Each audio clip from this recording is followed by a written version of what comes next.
Good morning, good morning. Welcome to Deer Corner. Sun coming up, 6:30 this morning. Good morning to come out here and have my oatmeal breakfast. And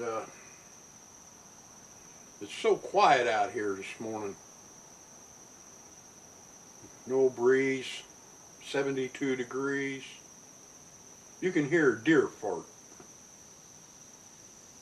But it's going to be another hot one today,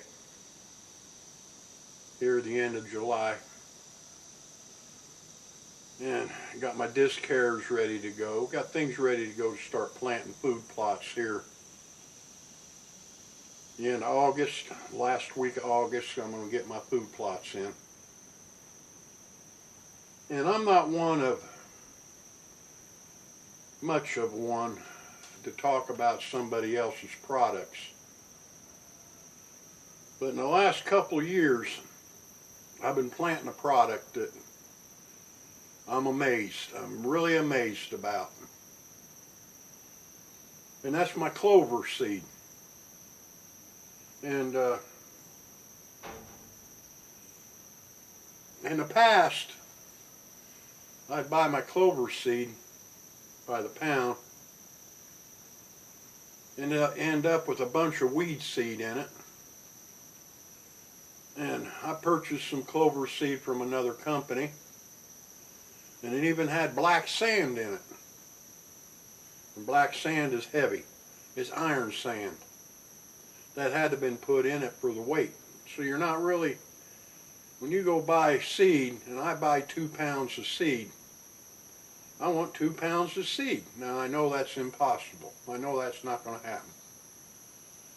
But when I get 1 3/4 pounds of seed, and 1/4 of that 2 pound seed is weed seed and sand to make the difference to get it to 2 pounds, no. That's to me, that's highway robbery. They know it. But here, this makes the 3rd year, and I've been buying this clover seed from Imperial Whitetail Clover. It's a 2 pound bag. It'll cover about 1/4 acre.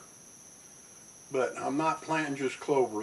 I'll put this over a whole 1/2 acre because I'm planting some sweet oats. And that's another thing. When you're planting oats, a lot of people say don't plant oats. And here, on this property here in the mountains, oats work. When they're young and coming up in shoots, deer do eat it. But you have to look at different oats. I use the oats that they make oatmeal out of, what I call a sweet oat.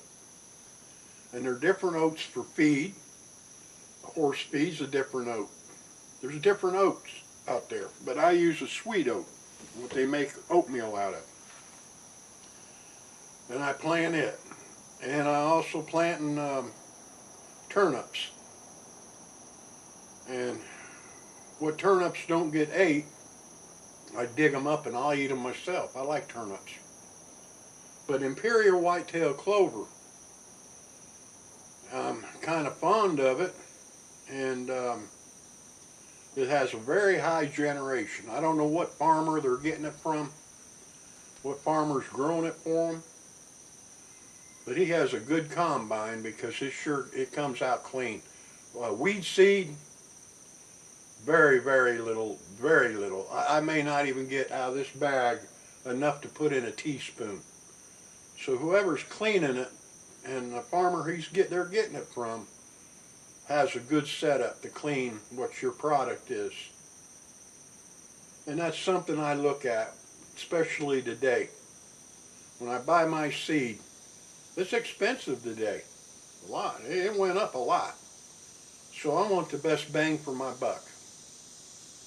But like I say, I'm not one into pushing products. But this is a good product. And not only, it's not completely shade tolerant.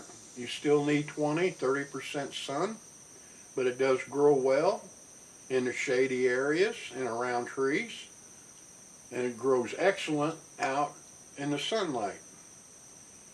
So yeah, it's a good seed, good seed. But we're going to get out today. It's going to be another hot one, in the close to the 90s, they say. And I'm going to bring you along. But I'm going to show you again why I like getting out in hot weather, the end of July and August, to do my deer scouting, and the reasoning behind it. So I'm going to clean up here, get things ready to go, and I'm going to see you out in the classroom. Like I say, it's pretty out there this morning, nice and quiet. But I'm going to take you out in the classroom and just show you what I have learned through the years and why I like to scout the end of July, 1st of August, and the reasons why I do. So I'll bring you along, and we'll see you out there. Hey folks, welcome to a key area of my ground here. Right now we're standing in a buck's living room. Standing in his living room of his winter home. And for some of you that don't know, a doe's routine doesn't change unless something changes it. A doe will do the same routine over and over and over all year long. The only thing that changes a doe's routine is lack of food, lack of water, and lack of cover. Now on the other hand, a buck has two routines a year. He has a summer home and he has a winter home. We're standing in the living room of a buck's winter home. So I'm not worried about walking through here this time of year. And that's one key thing. The end of July, 1st of August, in here, the bucks aren't in here. I'm not worried about walking in on one and kicking him out of his living room. They're just not here yet. But they will be. See, buck's antlers, when they're growing and in velvet, it's kind of like a stalk of corn. When that stalk of corn grows and has an ear of corn on it, and that ear of corn starts developing, and it reaches its maximum development, the stalk will die and that kernels on that corn will start drying up. That's kind of like how deer antlers are. During the summertime, a buck, he don't like areas like this. He don't like anything that's going to snag up his antlers. They're tender. So his antlers are going to grow to a point till they get to maturity. And when that antler starts fusing to his skull, that will strangle the blood vessels,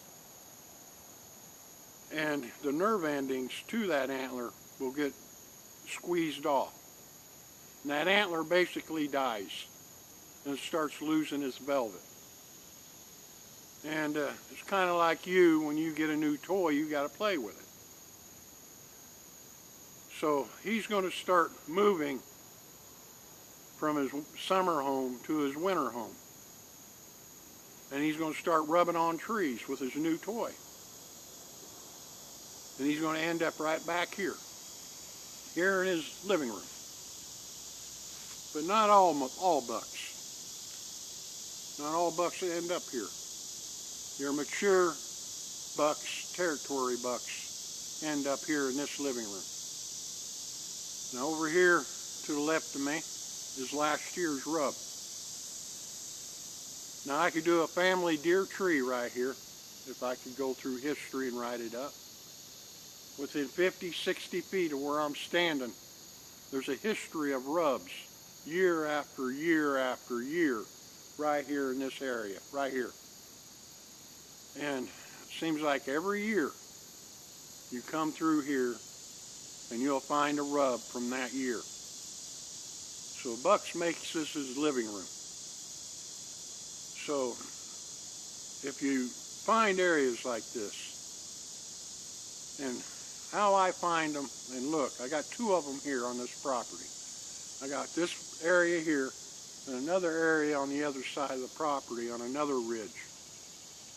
And behind me, I don't know if the camera shows it, but it's a constant slope. I could put 4 football fields on this slope. And during the winter time, when the sun comes up, it's kind of like a solar heating cell.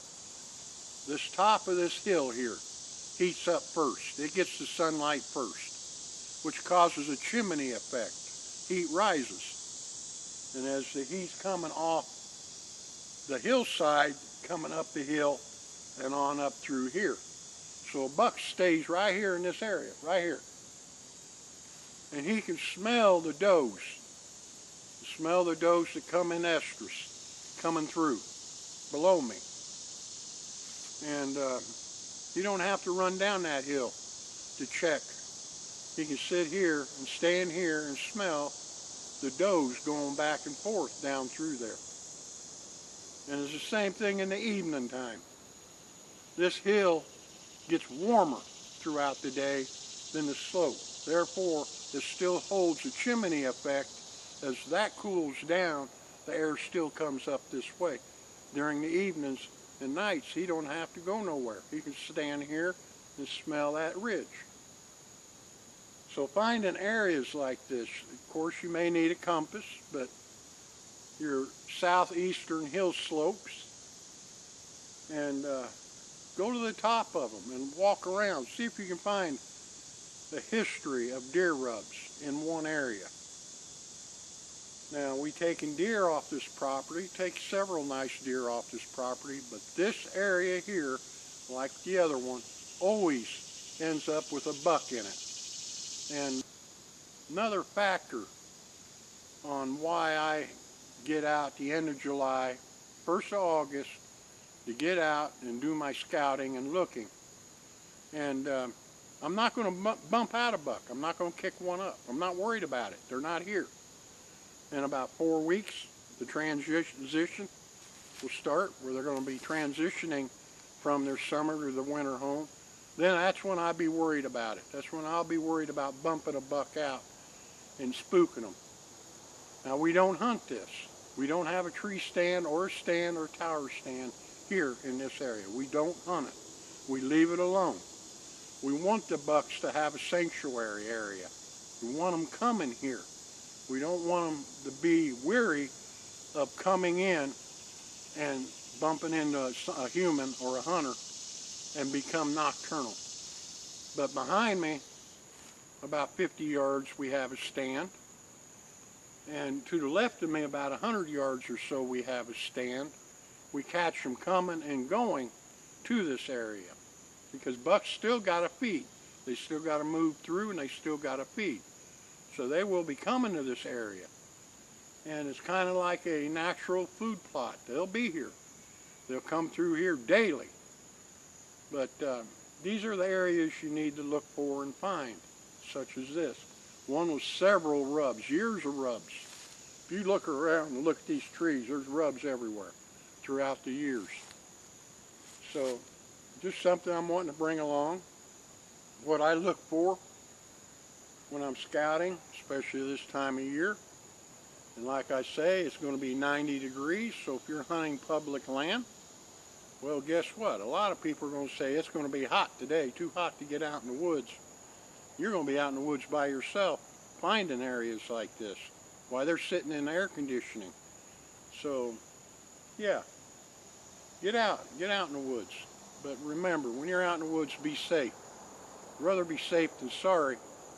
And I'll see you again.